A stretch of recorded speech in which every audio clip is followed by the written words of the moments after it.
Hello, everybody, and welcome back to the Cold Hard Truth podcast. I'm Srikar, and unfortunately, I am not joined alongside Jack and Anish today because it's just me. We are going to go over my power rankings heading into week 3. Just to clarify, this is only my top 10. I have nothing really much to say in this intro except thank you for all your support. So let's get right into it. At number 10, I have the Arizona Cardinals.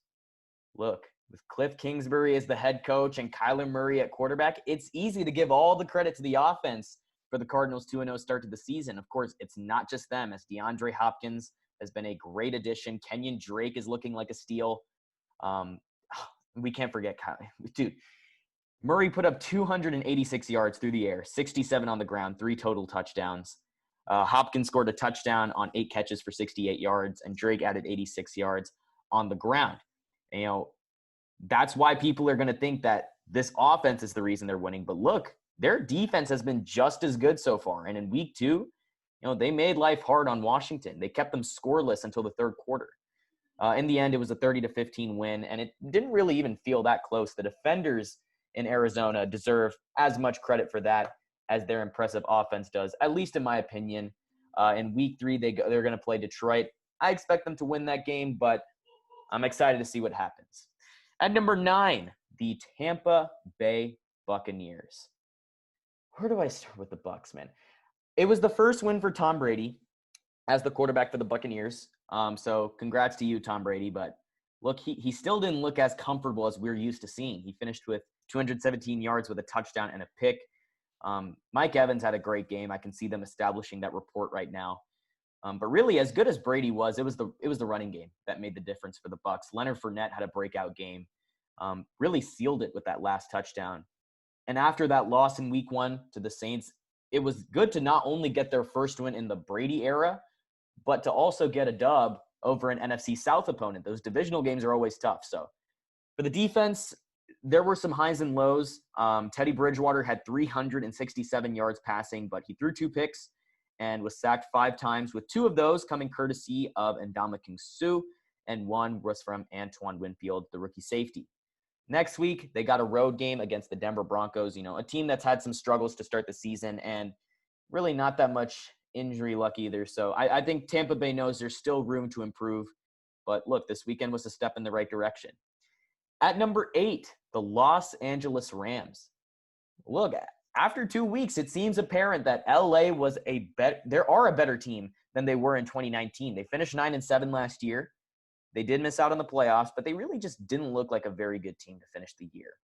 Then they released Todd Gurley. You trade Brandon Cooks, which adds more fuel to the fire for anyone who was doubting this team. But now it really just looks as they're as good as ever. Week 1 was rusty. And then the Rams hit the road and they flew across the country to play the Eagles in Philadelphia. In this game, they were able to win with a lot more breathing room than versus the Cowboys. Look, that Darius Williams pick in the end zone, that was an impressive play.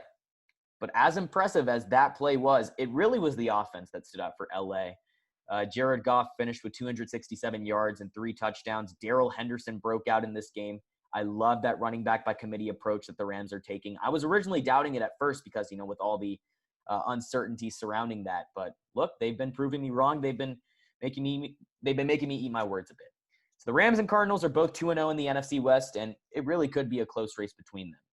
At number 7, the Tennessee Titans.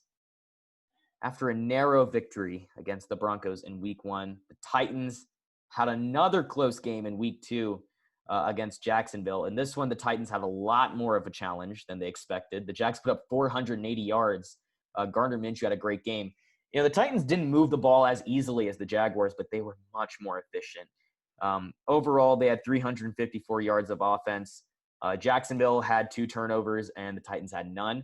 What they did have, though, was 4 passing touchdowns off the arm of Ryan Tannehill. Look, 2 of those went to Jonnu Smith, too. He had a great game. And Tennessee was criticized this offseason for how much money they paid Tannehill in the offseason. He struggled in Miami. Is he a one-year wonder? Look, since joining the Titans, he's done nothing but lead them to wins. And he's a smart guy. He's a smart quarterback. He can make every throw. And really, that's all this team needs to win because they got a good defense. Yes, even with the yard surrender to Jacksonville this weekend, I'd still say that defense is good. Let's move on here. At number 6, the Buffalo Bills. This might have been one of Josh Allen's best games, if not the best game of Josh Allen's career. He has been competitive throughout his time as the Buffalo Bills starting quarterback, and he's led them to some impressive wins already. But on Sunday, he finished 24 of 35, 417 yards, and 4 touchdowns. He had no turnovers as well. So he's really showing some great care with the ball. And we saw last week against the Jets, he made some questionable turnovers. It really made you scratch your head a little bit, but he's shown a great connection with Stephon Diggs. He had 8 receptions, 153 yards, and a touchdown. Sorry, I had to look at my notes. But, even with all that explosion from the offense, this game ended up being a lot closer than the Bills expected. They're clearly the superior team to the Dolphins, but look, they let the Dolphins hang in this one. They even took a lead in the fourth quarter, but Buffalo was able to put it away. So the Bills are 2-0. I think they're that number 3 or number 4 team in the AFC. So it's looking good. It's looking good for Josh Allen. It's looking good for the Bills as a whole. Let's move on to number 5, the Seattle Seahawks. Or sorry, I'm wrong. The New Orleans Saints, my bad. The Saints coming off a loss to the Raiders. I think the problem with the Saints was I couldn't put them outside my top 5. And Jack notes this in our picks episode, but they have not started a season 2-0 since 2013. They've always had this one game where they just don't look like the Saints. They don't look like this powerhouse. That's just a wrecking ball. They just don't look like that. And that was the case of the Raiders game. So I think with a matchup against the Packers this week, it's going to be very tough. I'm really excited for Aaron Rodgers versus Drew Brees. But let's see how New Orleans does. I think they get it back on track. I have a hard time picking against Drew Brees. I say this in the picks episode too, but New Orleans at number 5. I can't put them outside the top 5. I'm just really interested to see how they bounce back. So let's move on to number 4. There we go. The Seattle Seahawks. There have been some great battles between the Seahawks and Patriots. And even with a new quarterback in New England, this rivalry was no less exciting. Seattle, they started things off roughly with that pick 6 by Devin McCourty. Wilson was not bothered by that. And he went on to have one of his best games in recent years, which is really saying something because despite poor blocking, as per usual, he threw for 288 yards and 5 touchdowns.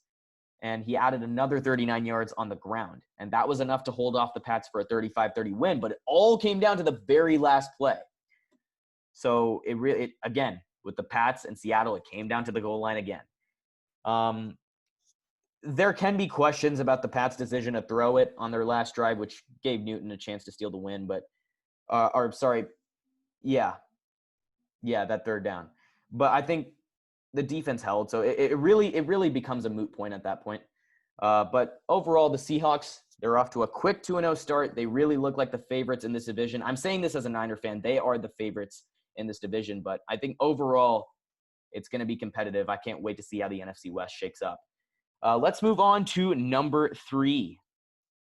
And it might surprise you guys that I have this team over the Seahawks and the Saints, but the Green Bay Packers, for the second week in a row, they dropped more than 40 points on their opponent. And in both instances, it was against an NFC North rival. So they're now not only 2-0 overall, but they've got a great start in the division. For the Packers, it's been a lot of fun seeing this offense click. Last season, they won 13 games, but there was a lot of criticism of this team. They weren't as good as their 13-3 record would indicate. But really, the reason that we all said that was just simply due to the way the offense wasn't on the same page all the time as they learned Matt LaFleur's offense. But now, with a full season under their belt, things are really starting to click now, and you've seen that by the scores they've been putting up. That can make them a very dangerous team in the NFC. Right now, this looks like one of the most dominant teams in the entire NFL, and they moved up to the number 1 spot in the NFC in these power rankings. But enough about the NFC. Let's move on to the AFC. At number 2, you guys are rating. Will I have the Ravens or the Chiefs at number 1? At number 2, I'm putting the Chiefs at number 2. They won on Sunday, but they still fall 1 spot in my power rankings. And the reasoning for that isn't anything they've done, because they still look like the same team that won the Super Bowl a season ago. Sure, Patrick Mahomes took a while to get going, but when the Chiefs needed him to come through, there was never a doubt he would. As soon as the Chiefs got the ball in overtime, I immediately knew they were going to win. And I'm not trying to knock Kansas City by any means by putting them at 2. They're 2-0. They got the job done in a game that turned out to be tougher than they expected. So they're still the team to beat.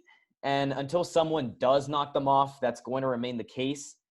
Having said that, these power rankings, keep in mind, these power rankings they're all about how teams are playing now. And no one is playing better than who I have at number 1, the Baltimore Ravens, the new team that's number 1 in my power rankings. And not because the Chiefs lost. Again, it's not because the Chiefs needed overtime to beat LA. The reason for the change is how easy the Ravens have made it look. They have gone out in back-to-back weeks and looked miles ahead of the Texans and Browns. Lamar Jackson threw it all over the Browns in week 1. Week 2, the running game got going. That defense is still solid.